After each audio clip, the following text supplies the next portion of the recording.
بعض خطیبوں کی عادت ہے کہ وہ ڈرانے والا پہلو بہت غالب کرتے ہیں، کہ ہر وقت لوگوں کو ڈراتے رہتے ہیں جس سے مایوسی پھیلتی ہے.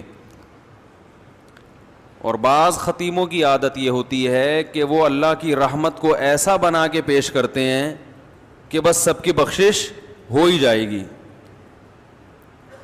اور رمضان میں تو ویسے ہی بخشا جائیں گے. جمعے کو مر گئے تو بخش گئے، رمضان میں مر گئے تو پھر تو بخشش پہ مہر لگ گئی. اور اگر رمضان میں 27ویں رات کو مر گئے تو بے شک چرس پی کے مرے ہوں پھر بھی کہاں جائیں گے؟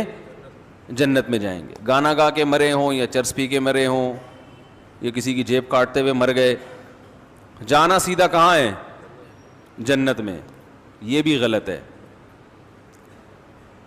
اس میں جو اعتدال کی بات ہے وہ وہی بات ہے جو اللہ نے بتائی ہے. قل لعبادی، اے نبی میرے بندوں سے کہہ دیجئے، انی انا الغفور الرحیم، کہ میں غفور بھی ہوں اور رحیم بھی. وَأَنَّ عَذَابِي، لیکن یہ بھی بتا دیں کہ میرا جو عذاب ہے هُوَ الْعَذَابُ الْأَلِيمُ، وہ دردناک عذاب ہے. اس میں اللہ نے ہمیں بتا دیا کہ اللہ کے بارے میں تمہارا کیا کانسیپٹ ہونا چاہیے، یہ اللہ نے خود بتا دیا. اس میں اللہ نے اپنا انٹروڈکشن کروایا. ان 3 طبقوں کو غلط قرار دے دیا اس میں اللہ نے. وہ طبقے جو ہر وقت اللہ کی رحمت ہی کو بیان کرتے ہیں اور لوگوں کو یعنی بے خوف کر دیتے ہیں کہ بس سب کی مغفرت ہونی ہے، رمضان میں مر گئے چرس پی کے مر جاؤ، کچھ بھی کر کے مر جاؤ، یتیم کا مال کھا لو، بہنے کی وراثت دبا کے بیٹھے ہوئے ہو، حج پہ کر جاؤ گے سب معاف ہو جائے گا، اور جناب مہر کھا گئے، اور جناب وہ ابا سے بھی تمیز سے بات نہیں کر رہا، اماں سے بھی تمیز سے گانے بھی گا رہے ہیں، اور پتہ نہیں کیا کیا ہو رہا ہے. بس اللہ بڑا غفور رحیم ہے، یہ تسبیح پڑھ لو وہ تسبیح پڑھ لو اور اللہ تو معاف کر دے گا، سب کچھ معاف کر دے گا، بس حقوق العباد معاف نہیں کرے گا. بعض لوگوں نے یہ کہا کہ کیوں بھائی حقوق العباد، حقوق اللہ بھی اللہ نے کہا کہ میں معاف نہیں کروں گا جب تک پکی توبہ نہیں ہوگی اور آئندہ نہ کرنے کا عزم نہیں ہوگا. ہاں حقوق العباد میں یہ ہے کہ صرف اللہ سے توبہ ضروری نہیں ہے، مخلوق سے معافی بھی ضروری، لیکن دونوں کا مسئلہ برابر ہے. حقوق اللہ بھی معاف نہیں ہوتے جب تک پکی توبہ نہ ہو. تو ان لوگوں پر بھی رد ہے جو ہر وقت اللہ کی رحمت کو ہائی لائٹ کرتے رہتے ہیں اور ایسا اللہ کو بنا کے پیش کر دیتے ہیں کہ لوگ کہتے ہیں یار ڈرامے بھی دیکھو، فلمیں بھی دیکھو، خواتین پردہ بھی نہ کریں، مرد نظر کی حفاظت بھی نہ کرے، اور میرے بھائی سعودی بینک میں جاب بھی کرتے رہو، سود بھی کھاتے رہو، انشورنس بھی کروا کے رکھو کہ ابا مر گئے تو اتنے پیسے ملیں گے، صحیح ہے نا، نہیں مرے تو نہیں ملیں گے، اور وراثت بھی تقسیم نہیں کرو، حج واجب ہے آپ کے اوپر، فرض ہو چکا ہے، آپ بڑھاپے کے لیے اس کو ٹال رہے ہیں. آج حج کب ہوتا ہے؟ سارے کاموں سے فارغ ہو کر اب کرنے دھرنے کے لیے کوئی کام بچا ہی نہیں ہے، پیسے پڑے ہوئے ہیں تو چلو اب حج کر کے آ جاؤ.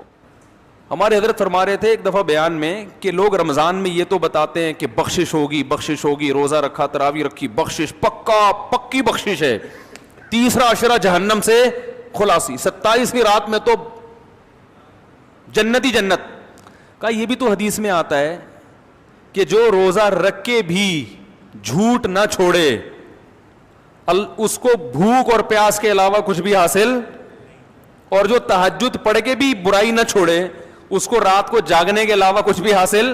یہ بھی تو حدیثیں ہیں.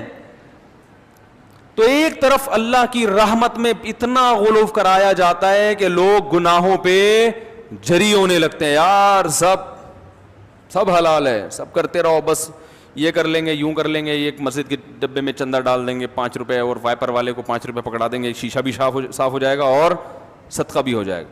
عیدی سینٹر میں ایک بکرا دے دیں گے، اور یہ بھی جب دیتے ہیں جب اپنا کوئی مریض بیمار ہوتا ہے. اور دوسری طرف غلو کیا ہے، بعض حضرات اتنا ڈراتے ہیں کہ 4 آدمیوں کے علاوہ کوئی جنت میں، وہ 4 مشہور شخصیات سب جانتے ہی ہیں، ان میں 2 پاکستان میں ہیں، ایک سعودی عرب میں ہے، اور ایک مجھے بھی ذہن میں نہیں آ رہی، لیکن وہ بھی جنت میں جائیں گے. انہوں نے ایسا دین کو بنا کے پیش کیا ہے کہ یہ سارے مولوی جہنمی ہیں بھائی، یہ سارے فرقہ پرست اور ان مولویوں کے پیچھے چلنے والے بھی سارے جہنمی، اور جناب جو اچھے اعمال ہیں وہ بھی قبول.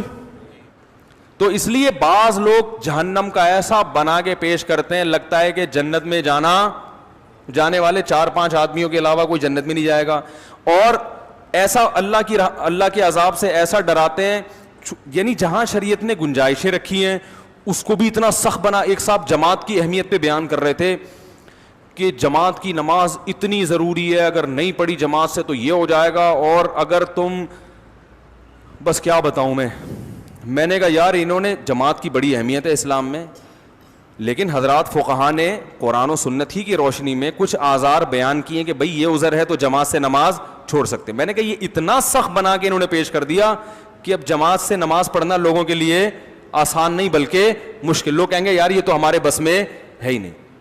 حالانکہ فقہا تو دین کو زیادہ سمجھتے ہیں نا. انہوں نے بتایا کہ بھئی یہ آزار ایسے ہیں, آپ کو شدید بھوک لگ رہی ہے, آپ کے سامنے کھانا آ گیا, اب آپ کو ڈر ہے میں نماز پڑھنے جاؤں گا تو کھانا ٹھنڈا ہو جائے گا, تو آپ جماعت سے نماز چھوڑ سکتے ہیں. جہاں شریعت نے گنجائشیں دی ہیں وہ گنجائش دینی چاہیے, بلا وجہ نہ چھوڑیں, اور ایسا ہی بھی نہ ہو کہ روزانہ اسی ٹائم پہ کھانا پکوانا شروع کر دیں. 2 انتہائیں ہیں, تو اس میں اعتدال کا راستہ کیا ہے بھائی؟ اللہ کی ذات کے دونوں پہلو ہیں, عذاب بھی ہے اور رحمت بھی ہے, لیکن یہ بالکل برابر نہیں ہے. رحمت والا پہلو عذاب والے پہلو پر غالب ہے. تبھی اللہ نے رحمت کو ہائی لائٹ کیا, میں غفور بھی اور میں رحیم بھی, لیکن عذاب کے بارے میں فرمایا میرا جھانپڑ بہت سخت ہے, یعنی میں ایسا ہوں نہیں لیکن مجھے مجبور نہ کرو, اگر میری نافرمانی کی تو میں عذاب بھی دے دوں گا. تو رحمت غالب کیسے ہے؟ ایسے غالب ہے کہ نیکی کا ثواب بہرحال ملتا ہے, اور وہ بہت کم ضائع ہوتی ہے, بہت اس میں ضائع ہونے کا آپشن کم ہے, جبکہ گناہ کا عذاب لازمی نہیں ملتا, اس میں توبہ کا دروازہ کھلا ہوا ہے. توبہ